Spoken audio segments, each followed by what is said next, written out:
sentiment benevolent.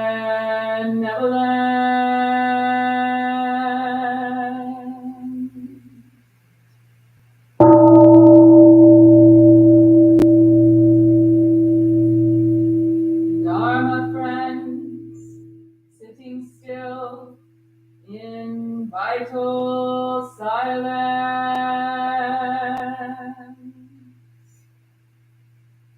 wanting nothing, we practice eco-Buddhism together.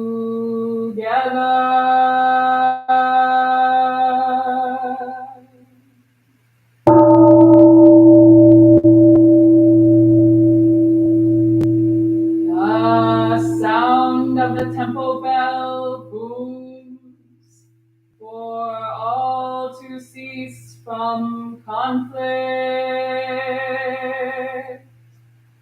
May the way of Buddha usher in the dawn of non-violent global village forever.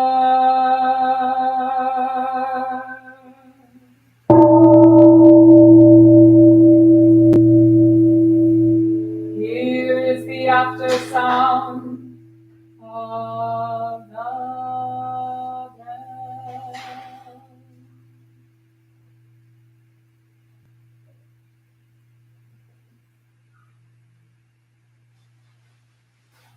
Thunder of silence, light after Dharma rain.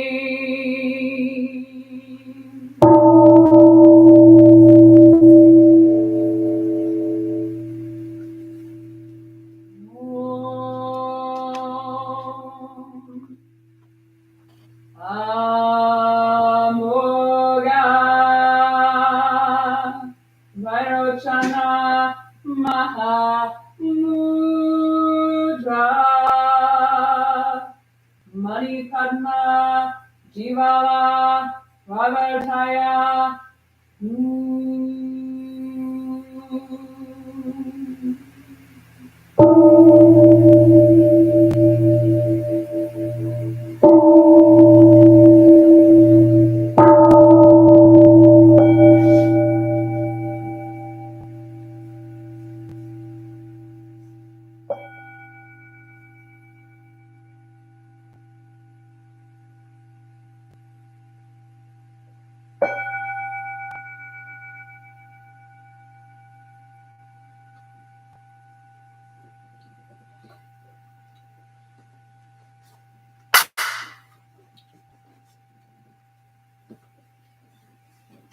Please stand and join in chanting of the refuges.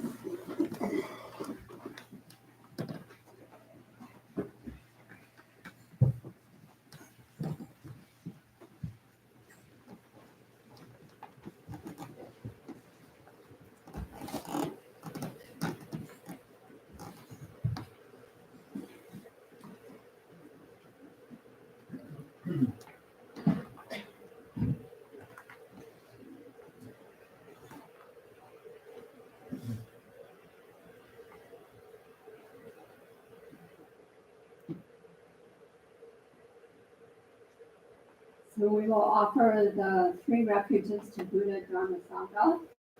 First in Sino-Korean, in keeping with our tradition, and then in English.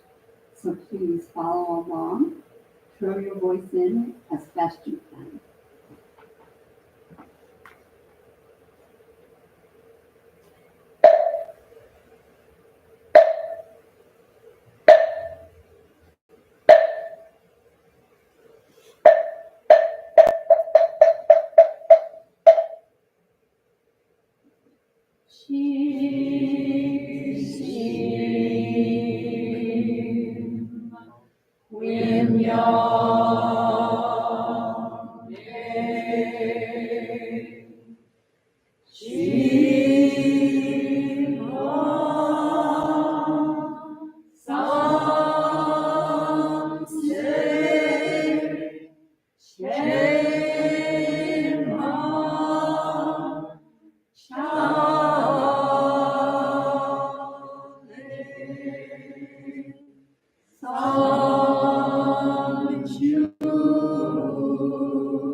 And now repeat after me in English. I go for refuge to the Buddha. I go for refuge to the Buddha. And resolve with all beings. And resolve with all beings. I will cultivate a heart of enlightenment. I will cultivate a heart of enlightenment. And realize the great way. And realize the great way. I go for refuge to the Dharma. I go for refuge to the Dharma. And resolve with all beings. And resolve with all beings. I will penetrate the teachings. I will penetrate the teachings. And uncover oceans of wisdom. And uncover oceans of wisdom.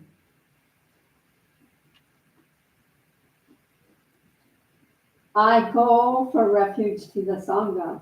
I go for refuge to the Sangha. And resolve with all beings. And resolve with all beings. I will seek peace and happiness for the many. I will seek peace and happiness for the many. And transform this world into Buddha lands unimpeded. And transform this world into Buddha lands unimpeded.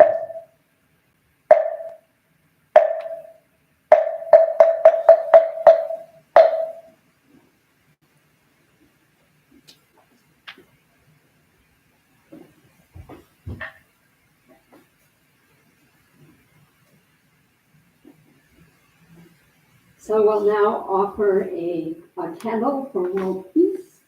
Normally we have a reading, and I can't find it right now. So instead, what we will be doing is just with our deepest and most sincere wishes for the healing of conflicts in our world today. We'll make 3 vows.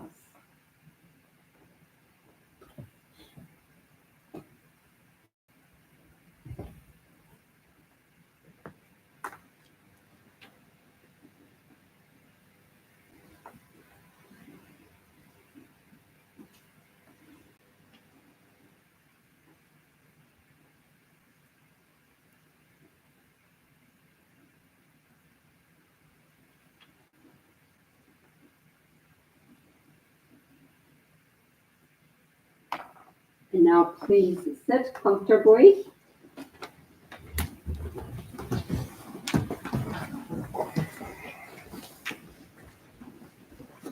So today we have a very special drama talk. Over the past few weeks, we have been giving these beautiful handbags to volunteers of our Prison Saga program.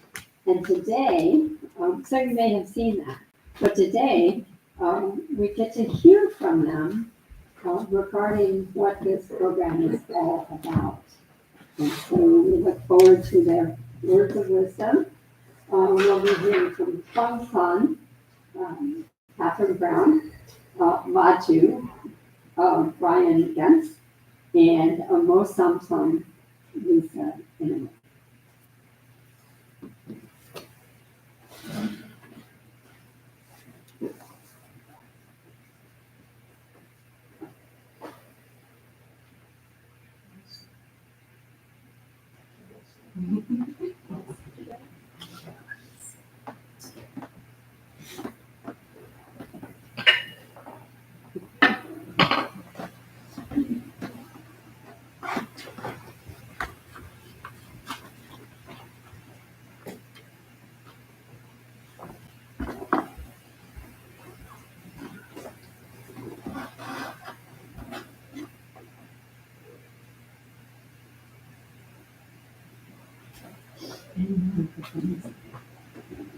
How much time should we figure, each one of us is going to speak, how much time should we figure?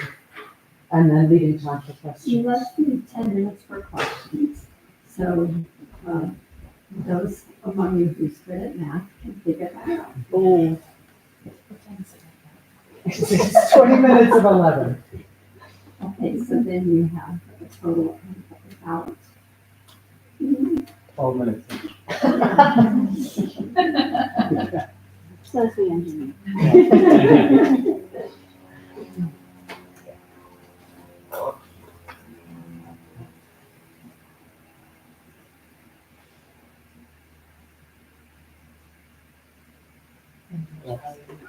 It is turned oh. Is this thing on? Yes. Good morning, beautiful Sangha.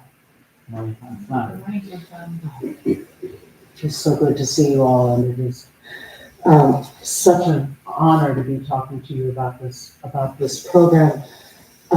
First, we want to recognize that today is also Mother's Day, and we wish joy to all mothers, and in a way, we are all mothers.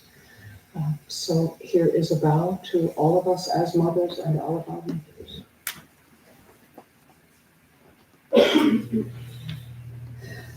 As Martin said, my name is Tongsan Catherine Brown. All of us are members of we are members of or products of the training program here at the temple. We have we actually are a team of 4. One of our members is in prison right now and is not able to be with us. So we then got Dara, who is also a graduate of the training program. I want to give you a sense of what we do, and then each one of us will speak a little bit. Maju, Bopui, and Art really works best if it's blue, right up under my mouth.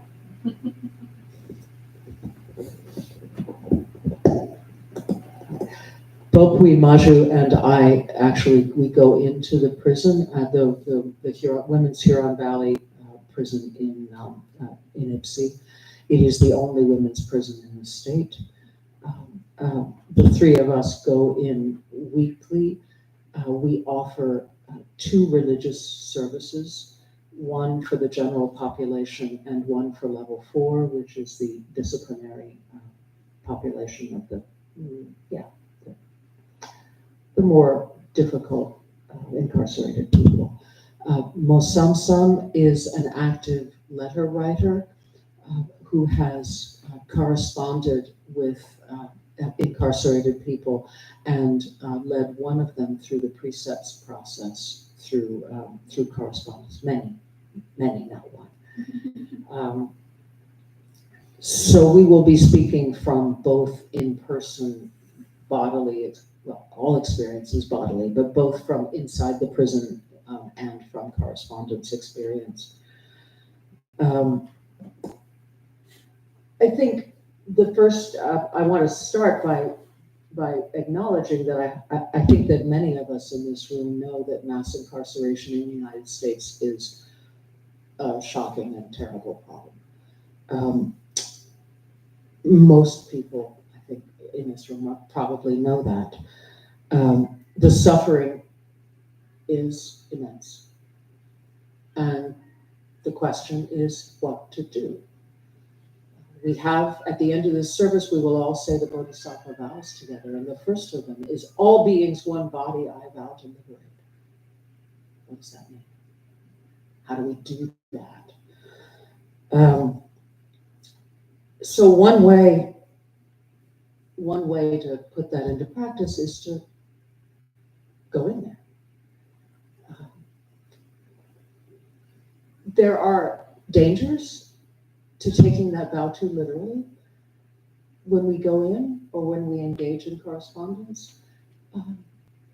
Doing this work really brings up ego and is a really good ego practice. So it's really easy to go in there and cling to the idea of being a savior. That I'm here to give them teaching. That's a danger, that's poison. But that comes up in your face and you work with it.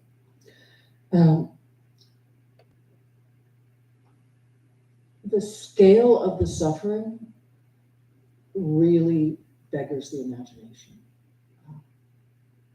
The privilege of living an outside life allows us to think about and to know that suffering in an abstract way. But when you go in and serve incarcerated people, the suffering is intimate. It's right there. It's physical. It's individual. It has names and faces. These are people we know well, if in a limited way, but we still, they're people who we know, who have names.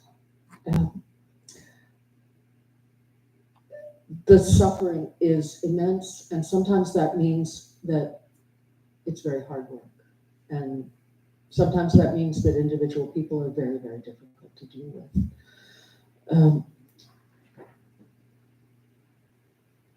Sometimes it means just being awestruck by the depth of people's commitment to practice and to changing their lives.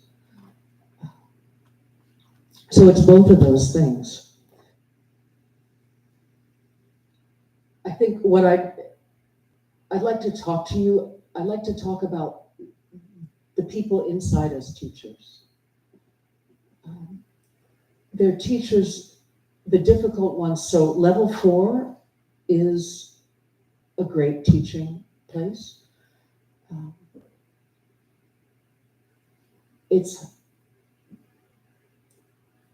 There's a lot of it. It's very easy to feel disrespected. People don't keep silence. Things that feel just elementary to us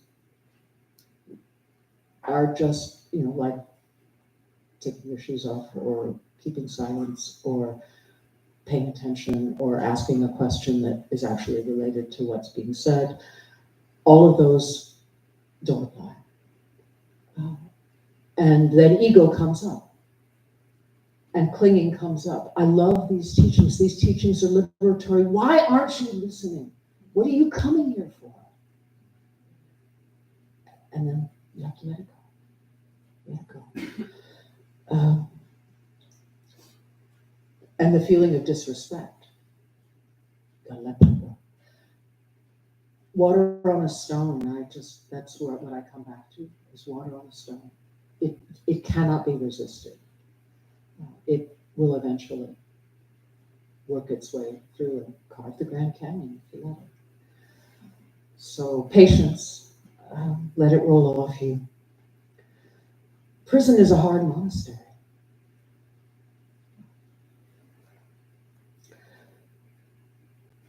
So the first lesson from the difficult teachers is just keep showing up. Just keep showing up. And then there are the amazing teachers who really commit themselves to the practice, and you can see the effect of the practice in their lives, in their eyes. You can see when they take over in a Dharma talk and teach each other and support each other. It is so moving and so inspiring. People sometimes say to us, "Oh, you do prison work? Oh, that's so good of you." And we'll all say, it's not a sacrifice. It is, we learn so much. In the face of such suffering, to have people who are committed to the practice, we have every year, there are folks who take precepts inside. And when we stand for them in the service and accept their name and their beads, it is so amazing. So there's learning. So we go in there as much to learn as to teach. And the one last thing I'd like to say about learning from the women inside, but also learning from the situation itself. I said that ego comes up. The first thing I learned when I went in was seeing my own ego rise up. The Michigan Department of Corrections is not a customer service organization. You go in as a volunteer, and in our lives outside, there's an arrogance in our life outside that we expect when we go up to a desk, the person behind the desk is going to look up and pay attention to us. That's not the case inside. We're outside, we're volunteers, but we're nobody. And if we're nobody, the incarcerated people are even less body than we are. And so that first sense of just outrage, why are they making me wait at the door? Why aren't they paying attention to me? I'm standing here. Why aren't they even looking up to recognize that I'm here? No. It's because we don't matter. Gotta let go of that. So that's been an immense, it's a humility practice. So I think it's not, my practice has been so enriched by this. But and in a very personal way, but also it's eaten away at the boundaries that my daily life erects between me and the world, and is really teaching me a truth of interbeing, and I'm very grateful for it.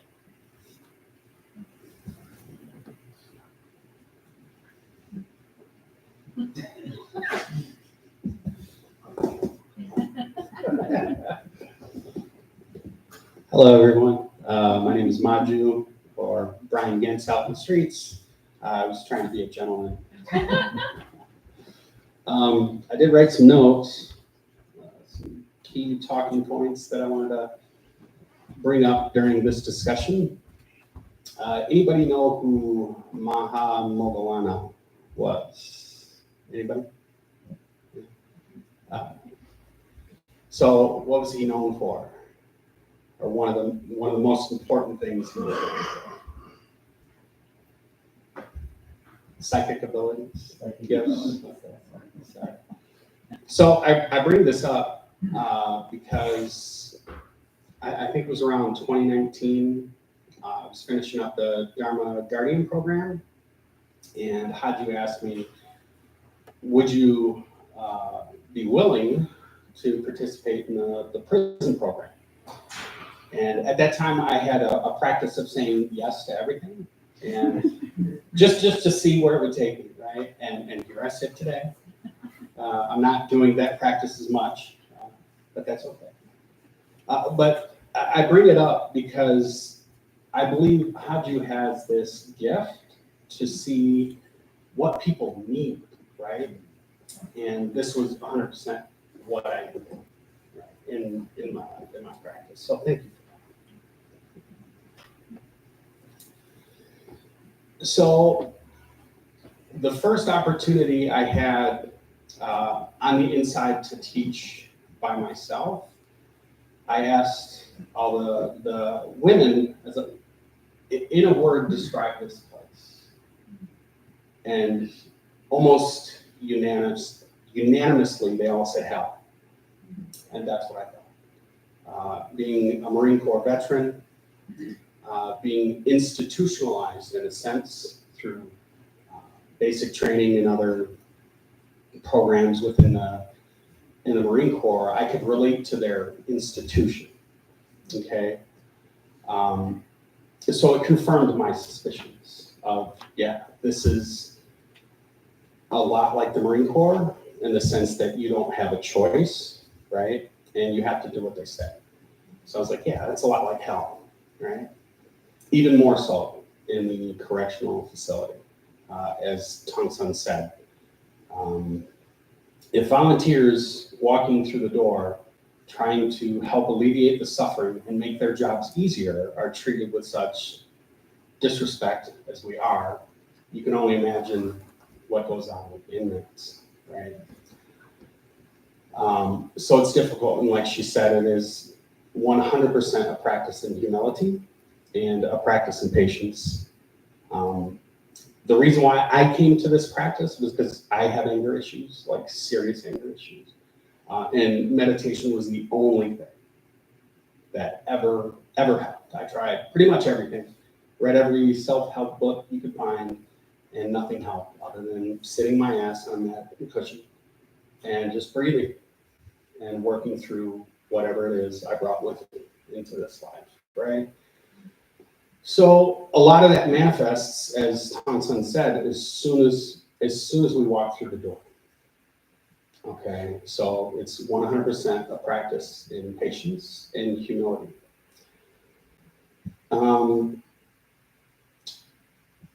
So when I was in the Dharma Guardian program, we read The Mirror of Zen.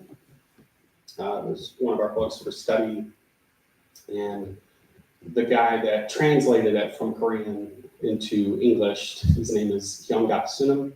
He's a teacher in Regensburg, Germany that I follow. His teacher was Zen Master Sunsan Sunam. And kind of through this rabbit hole, I started watching his old videos that are available on YouTube. And he made this joke of, if I go to hell, that's okay, because I'll just set up a Dharma shop down there. So I thought this was amazing. And I wanted to confirm my suspicions when I finally got into prison. Was like, is this hell? Yeah, it's 100% hell.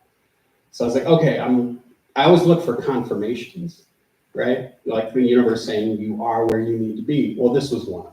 You're in hell. Enjoy it, right? So in Zen, a lot of times we say no mud, no lotus, right? That's the kind of popular, familiar phrase. No mud, no lotus. I personally like to say no pressure, no diamond, right? And I have the view of Christopher Reeves as Superman back in the 80s, crushing that lump of coal, right, into a diamond. That's how I feel prison practice really is. Oh, sorry.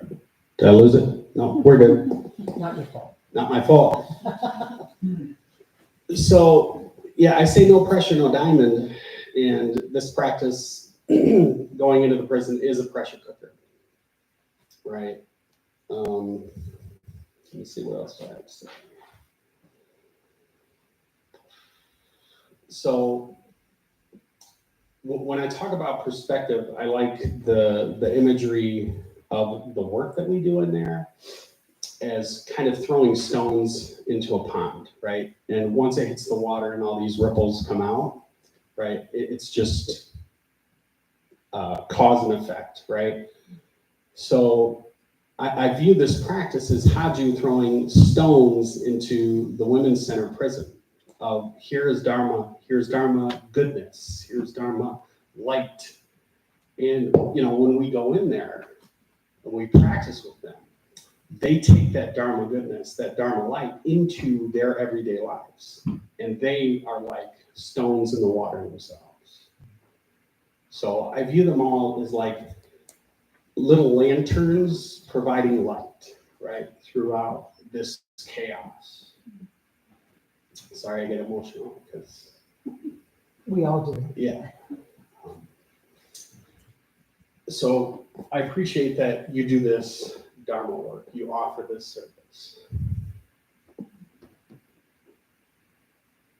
The other thing is, and Tong San alluded to it, is the teaching of not separate, not me, not you, not us, not that, right? There is literally no barrier, there are walls, there are fences with barbed wire all over them, but there is no difference between those inside and those outside. Okay, so this is a fundamental delusion. We're not separate. We're separated, but we're not separate. Okay, so from when I started this until now, this has been one of the teachings that have really impacted me, not different. So it's just, you're sitting there, in this Dharma discussion with your brothers and your sisters. Okay, and it's not just the inmates, it's the corrections officers, it's the other volunteers, it's the chaplains, it's anybody and everybody who's there. You're giving off this Dharma light, right? So when we're leaving, I often leave with a lot of the Christian groups that are in there providing services, and we'll talk the whole way out. And it's just a wonderful exchange, this interfaith exchange. We're all there to do the same thing, and that's to help. And it's just a really wonderful experience.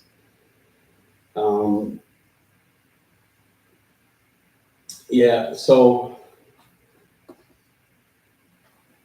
another profound thing for me was, so when I got the opportunity to teach there, I had this real fear. Can I be of service? Can I teach? Yeah. And like the first interaction, I just said, okay, what do you got? I'm not gonna talk. I'm not gonna say anything. I'm just gonna answer questions. And this question and answer period gave me this confidence of, oh, wow, I know more than I gave myself credit for, right? I can teach, I can help. So it was, and not to get ego-based, because, as Tong San said, this is a poison, right? And we don't go there to hang another badge on our robe saying, I do prison work, right?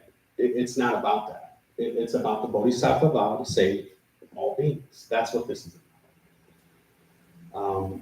So this confidence was really good for me because I had zero confidence in the fact that I could go in and teach anybody. What the hell do I know, right? But it was really great experience and continues to be a really great experience as to why I do what I do. So really, when I started in 2019, why did I do it? Because she told me to. Okay. She didn't tell me to. She asked me. Right. I was going for a lap there. Right. All right. So how'd you ask me, right? But why do I keep going back? 2 weeks ago, I was at the prison and I led a discussion just to start. Why are you here? Why are you here? And we had 4 inmates, and they all gave these wonderful, beautiful answers that I could relate to. And I was like, yep, same, yep, same, yep, same, yep, same. And then they were like, okay, well, you go. And I said, well, I believe I can learn more from you than you can from me. That's why I keep showing up. And it's really true. It's really true. We have some really dedicated practitioners in there, some even more read than me. And I'm like, oh shit, because they often say, hey, did you read this and that? And I'm like, no, I haven't read that yet, sorry. What do you got for me, you know. But yeah, it's a wonderful practice, and I appreciate the opportunity to keep going back, to keep showing up.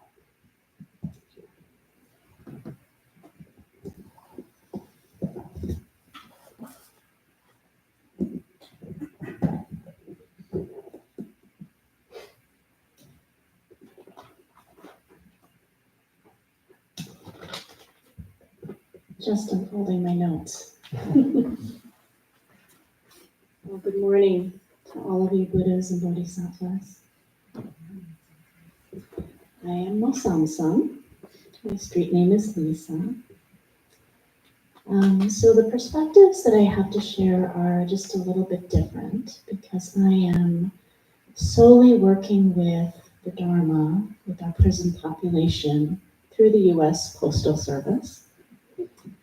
And I came to this work thanks to the pandemic, because all of our volunteers who were part of the Prison Dharma program were not allowed to be in the prisons at that point. And so we had a need for volunteers who could send letters to support our people who were in the prisons, who were already part of the program, and then to support those who were sort of new to Buddhism, who needed some support, both in our women's prison, but then also through some of the other Michigan prisons, some of the male population as well.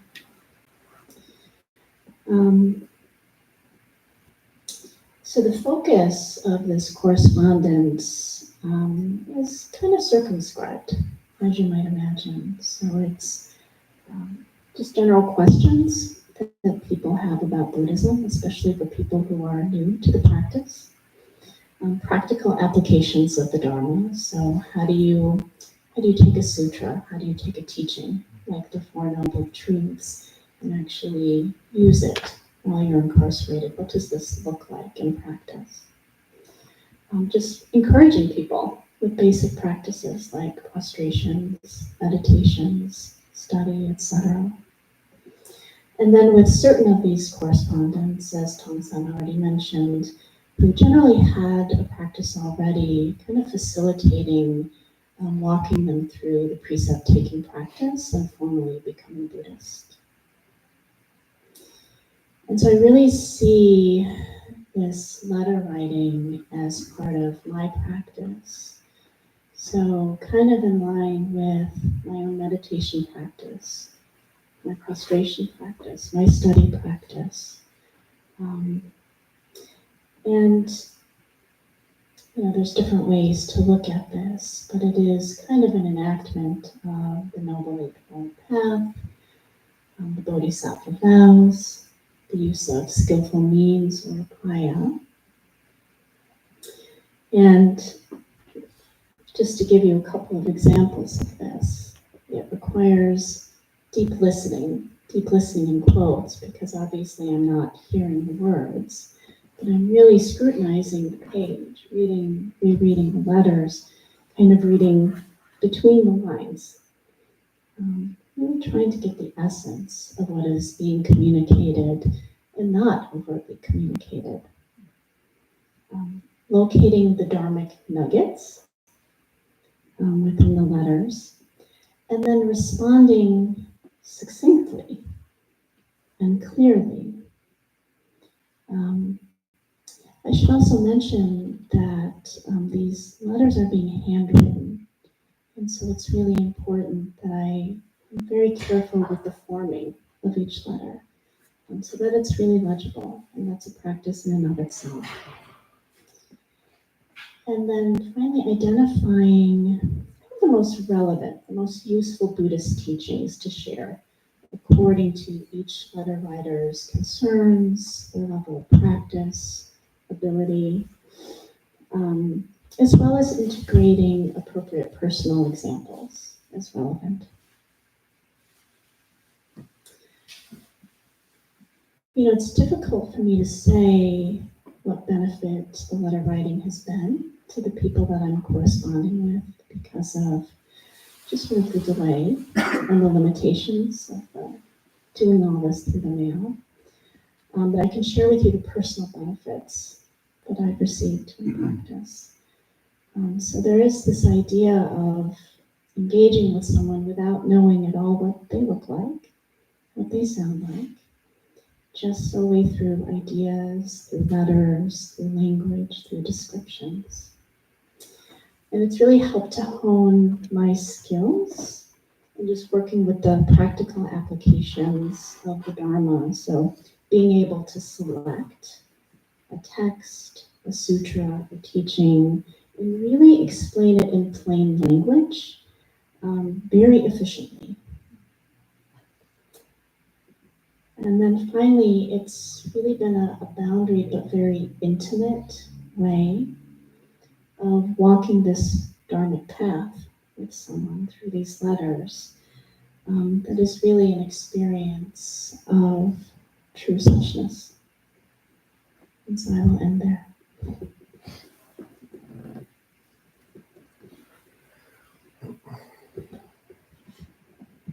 We are happy to answer questions. Yes.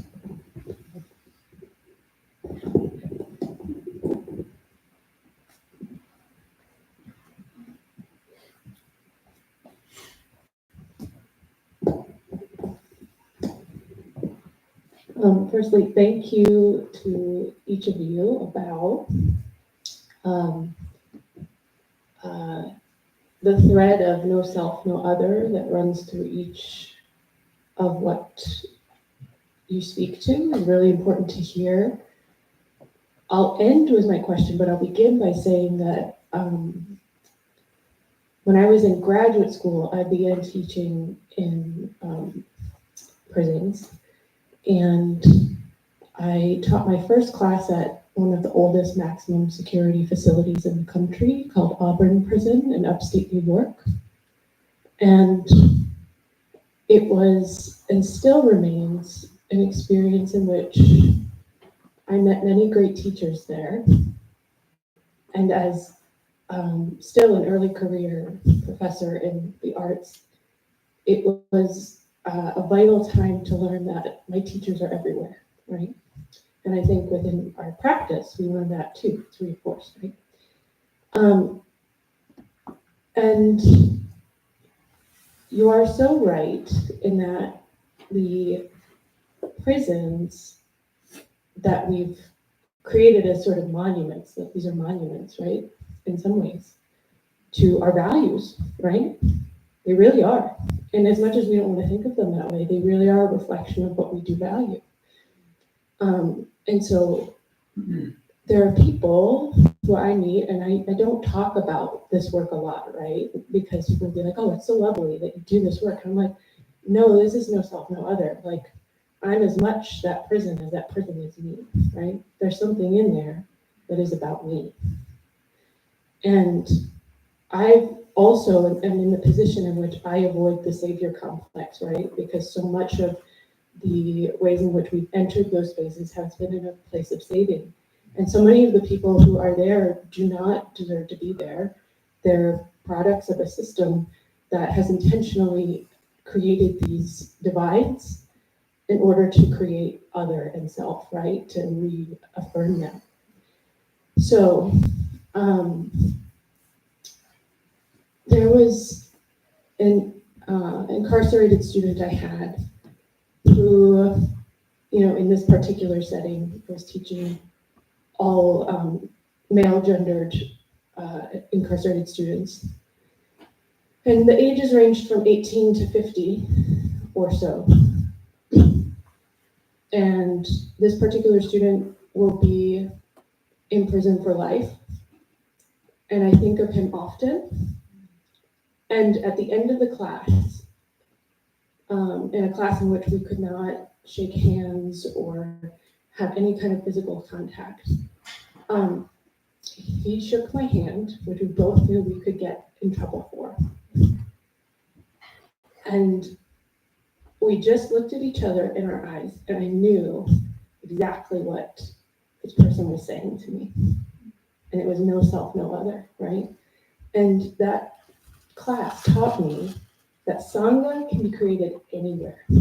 even in a prison. And that Sangha is also our Sangha, right? And that is so pivotal because there's this idea that we need all these things to create community, right? And you just need no self, no other, and you need the other person, right? And we're the other being, whoever they might be. So I guess my question, that sort of long preface, is in what ways have your ideas of Sangha been transformed through being in connection with the women and people, the guards, everyone that you've engaged with through this part of your practice?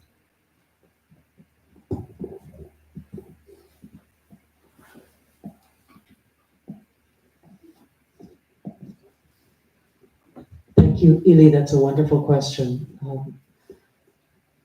Sangha is very important to me, and this practice of going inside has deepened that immensely. Every time I get to the Sangha part of the refuges, I think of them really every single time. I have on my altar, I have a little painting that was made by an incarcerated person in Texas. And every time I get to the Sangha refuge, I rest my eyes there. I don't have the words for how it's altered, except no self, no other. Widening. Yeah, no words, but my eyes rest there every day. The women inside are as much my Sangha as you all,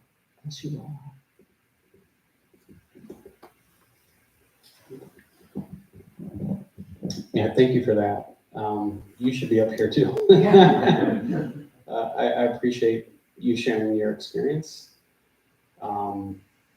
So in regards to Sangha, so when I first started my practice many years ago, I always used to go, the Buddha, the Dharma, the Sangha, right? The Buddha being the highest, then the Dharma, then the Sangha, because, we got to name stuff, we got to put labels on stuff. And then through further contemplation, further practice, it's like, oh, well, the Buddha's great now, because, I take refuge in him, because I take refuge that I too can become a Buddha like him, right? But I knock him down a peg, right, to the Dharma, then the Buddha, then the Sangha. But then many years go by. I view Dharma as like matter, like time, like space, always there, but unconditioned. Not conditioned like those things, but unconditioned, right? But here recently, so I started just before the pandemic. I believe it was like the spring of 2019. And then I remember it vividly, the second week of February in 2020, I was supposed to go in that morning, and I got an alert Saturday evening, you can't go in, there's a flu. And I was like, okay, well, I guess I'll go in next month. And they essentially kicked us out for several years. So that was obviously a tough time for everybody, not only us on the outside, but even more so for them on the inside. But since we were allowed to go back in, my view has changed. So for me personally, I put Sangha at the top, because like you said, all the teachers you meet on the inside, you have teachers on the outside too. And you just have to open up and recognize and see with the right eyes that can see that literally everybody is a teacher. It doesn't matter if they come here every Sunday. It doesn't matter, right? So for me, I don't even see Sangha and non-Sangha. I see brothers, sisters, uncles, aunts, mothers, fathers, grandfathers, grandmothers, cousins, nephews, nieces. That's who I see. That's who I recognize. I don't recognize, it's again, getting away from duality, right? Getting away from naming every form. You don't have to do that. But for me, it's just more pleasant to see, there's my brother, there's my brother, there's my mother, here's, my sister.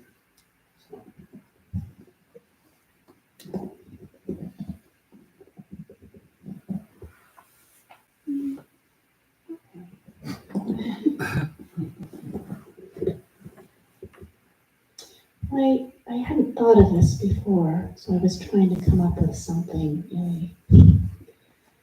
And the only thing that occurred to me, which I don't know is an answer to your question, is this idea, because the process of letter writing it's corresponding directly with someone's mind. The body is taken out of it, at least for the time being. And so it feels to me like there's something about that kind of mind-to-mind communication. And what does that mean in terms of Sangha? I'm not sure. Those are my thoughts.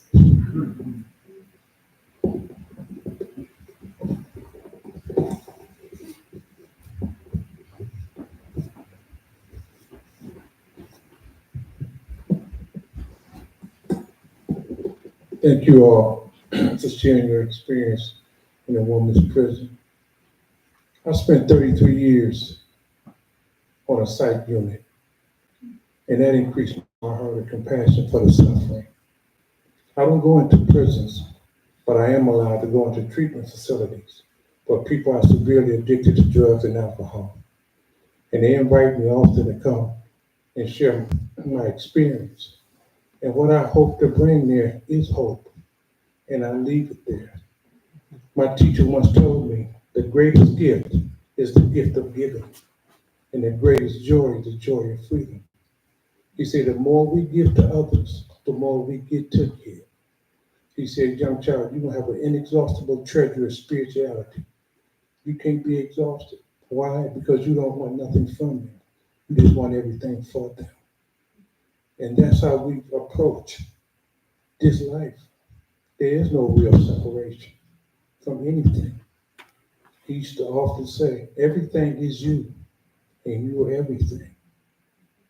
And then through my practice, this is only seen through the actual practice of living this way of life, that you can see the joy.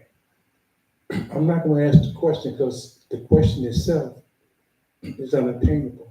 You cannot quantify joy. You can only experience it directly.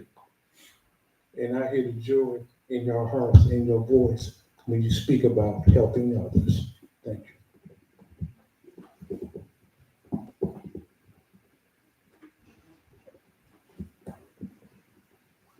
I have a couple more practical questions.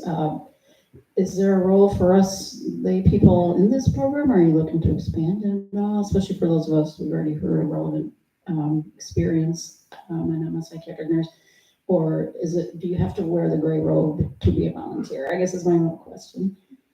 The other thing I thought of is I was in last year's precept class, and at the ceremony, to see you taking the beads for the prisoners, it's kind of stayed with me, and I wondered, just a suggestion for the future, could you somehow link us, more in spirit than anything else, with them, the ones who are taking the precepts here with the ones who are taking the precepts there? I don't know what that would look like, but just throwing that out there. Thank you.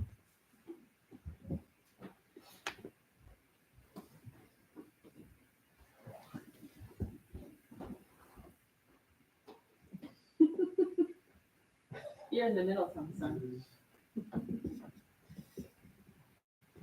Thank you for the question. I'll speak to the easy question first about the precept takers. It is such a powerful experience to accept the beads for the precept takers. There aren't words for it. I weep every time. It's so hard, no self, no other, but they're inside and we're outside. I'd love to bounce ideas back and forth with you about how to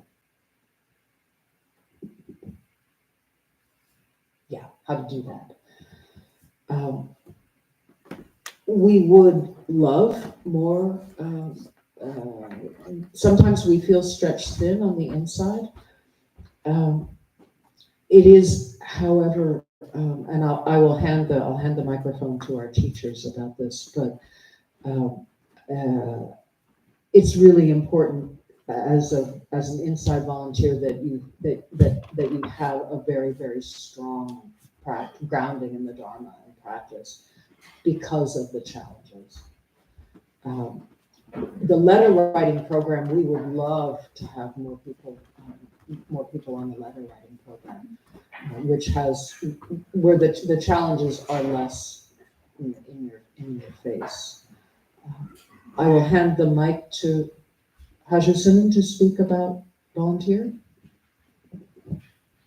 I think you said it in a nutshell, Tong-san. It's about having a strong practice. You can tell by hearing from these folks that it's not easy to walk into that place at all. So it involves a strong practice. And even for people writing letters, we would say, it involves a strong practice too, as Tong-san described, as Mo-sam-sam described. She has to really look at what's being asked and who this person is on the page of a letter.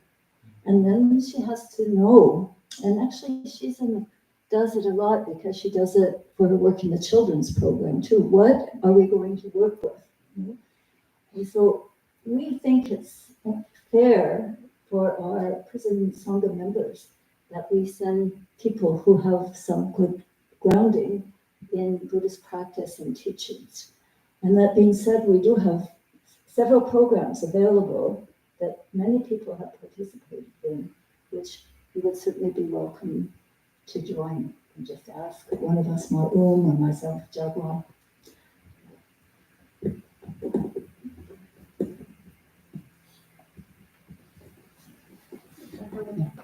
One more question.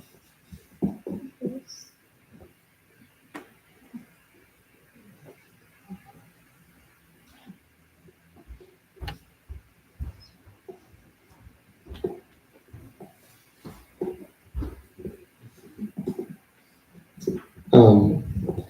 Yeah, so I was kind of wondering of, being in, I guess like a prison environment and also kind of understanding like the problem with incarceration in America and everything like that. With being in that environment, I feel like it could be easy to maybe fall into despair, I guess. Maybe like a sense of hopelessness. I guess I was wondering, like, was this a conscious thing you guys had to maybe battle against? Was it maybe part of your practice was to stay focused on, the task at hand and helping a small community of people? Was it, just faith and, I guess like Dharma and everything that, helped you not fall into that despair or not really like think about it that much, I guess? Or was it just not even a problem for you guys in the first place? Yeah, I think that's better.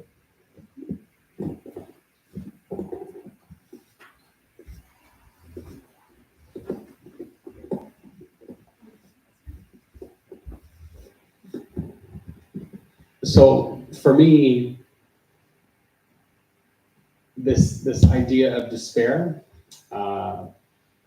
it's really, I turn it in on myself, not for the broader situation. It's more like, is my practice strong enough to provide relief?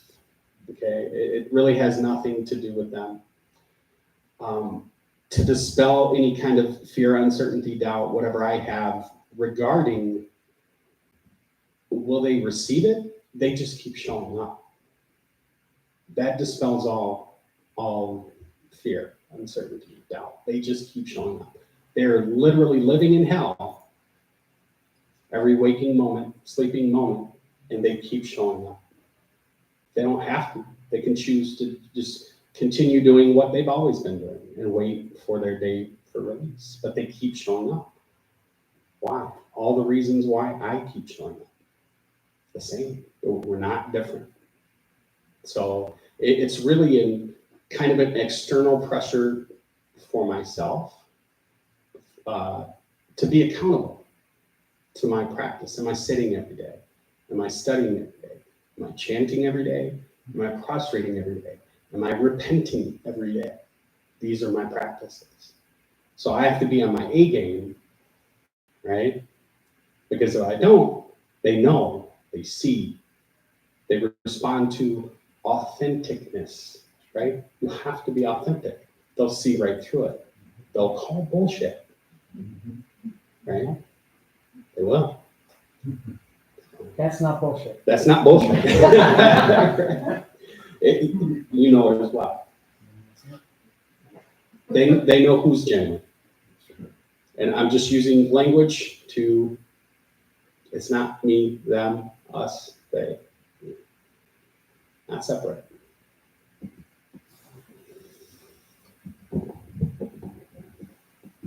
As someone I'm a recovered depressive, or I guess I'm a depressive. So despair is a housemate. But with the prison, actually, the klesha I've been, that comes into my face isn't despair, but rage. And especially during lockdown, when we weren't allowed in for obvious reasons, but really it wasn't that we weren't allowed in, it was how are the incarcerated people being treated? And I went to a demonstration outside during lockdown outside of Women's Huron Valley, where a group of us stood on the other side of the road because the women weren't being allowed to, I can't remember what, it was some horrifically unjust thing, like they could have phone calls, but they were charged 15 cents a minute for their phone. Just some, you can see me getting angry, right? So we stood there and we shouted at the effing top of our lungs, and it felt so good. But I need to practice with that rage, and it turns into it being with these individual people. I find that I'm able to shift my rage at the system to caring for the individuals who are in front of me. But the rage is always there, and I'm trying to figure out what to do. I mean, this is what I'm doing with it.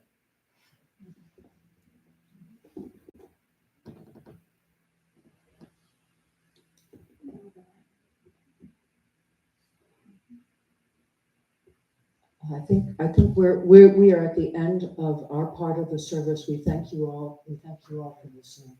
And I didn't burst into tears, so I thought I might. Yeah. And damn, y'all are so precious. Thank you. So we're done. Thank you. Yes. Please stand and join us in reciting the 4 great vows. Oh, okay, don't stand. Please don't stand. And join us in the 4 great vows. Please repeat after me. Hands palm to palm, center yourself. Get stable. All beings, one body. All beings, one body. I vow to liberate. I vow to liberate. Blind passions, one root. Blind passions, one root. I vow to terminate. I vow to terminate. Dharma gates, one mind. Dharma gates, one mind. I vow to penetrate. I vow to penetrate. The great way of Buddha. The great way of Buddha. I vow to realize. I vow to realize. Inside, often we end services with that, and when we get to the end, I often just let out a little yell. The great way of Buddha, I vow to realize. Rah! Because. So, rah! Announcements? Hey, so nice to see all of you. I would like to invite you all to join us next Sunday for a very auspicious occasion, which is the celebration of Buddha's birthday, one of the most celebratory dates on the Buddhist calendar. So we will actually have two services on Sunday, one at 10 a.m. and one at 7 p.m. The 10 a.m. service will be an all Sangha service in which the children and families will join us. And we particularly need folks to make contributions for the potluck lunch that is planned after that service. And so to that end, we have either an online or paper sign up for potluck items. There is a helpful suggestion, which is if your last name begins A through G, you could bring a vegetarian protein. If your last name begins H through P, a vegetable dish, or if your last name begins Q through Z, finger food / gift writing. So no desserts because Boki is bringing a beautiful Buddha's birthday cake. It's usually like this big. Yeah. He's in prison right now, but he will make a cake. He's not staying in prison. He went there before. Yes. So you can sign up, but it will help alleviate some anxiety amongst the kitchen crew if they know who is bringing items for the potluck lunch, because I assume many of you will want to stay for the potluck lunch. The 7 p.m. service will be a special ritual where we offer the dedications that are being made for these beautiful lanterns that you see hanging here, and then we will light the lanterns and do some readings of scripture. So you're welcome to come to either or both of those services. There is a flyer that looks like this that you can take home with you that includes all of this information.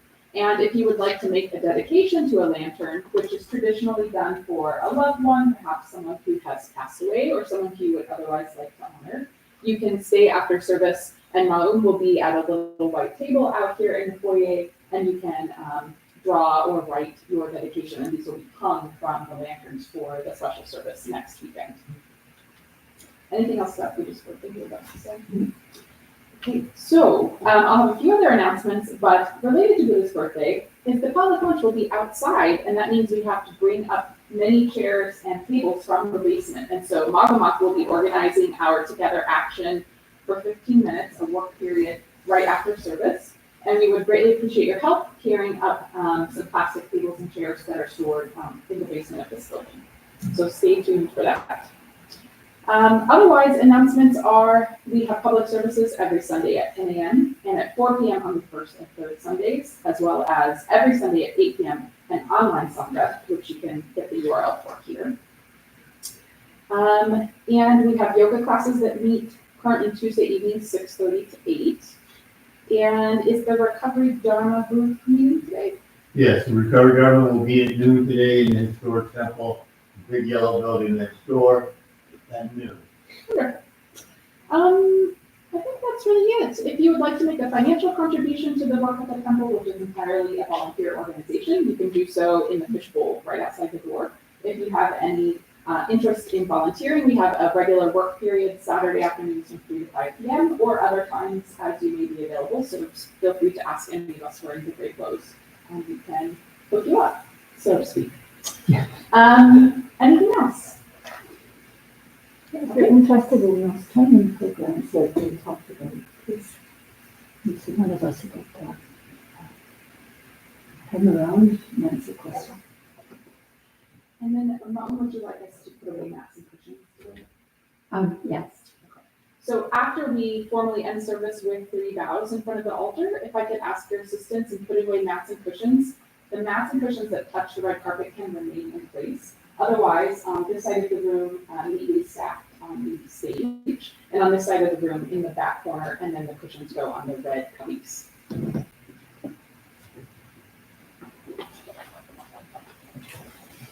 Let's just give a little hand to our 3 president volunteers.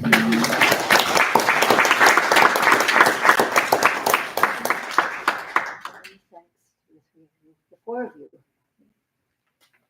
So let's stand and then if our speaker is going to lead us in the 3 formal vows.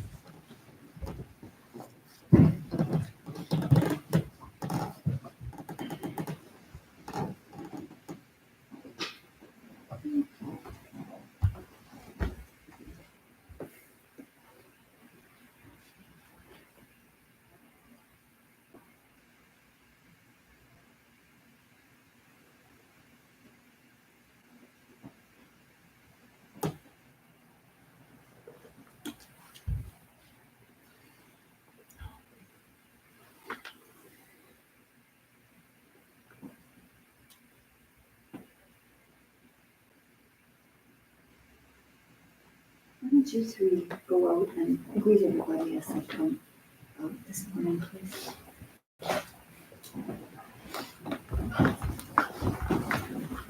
And please hold those housekeeping.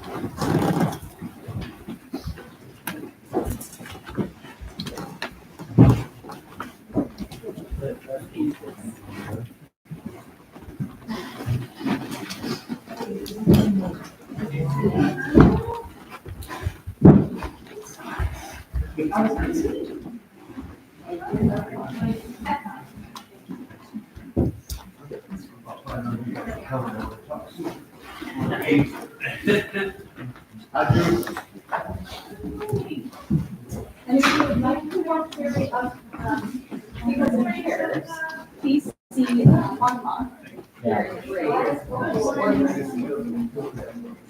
We'll meet outside.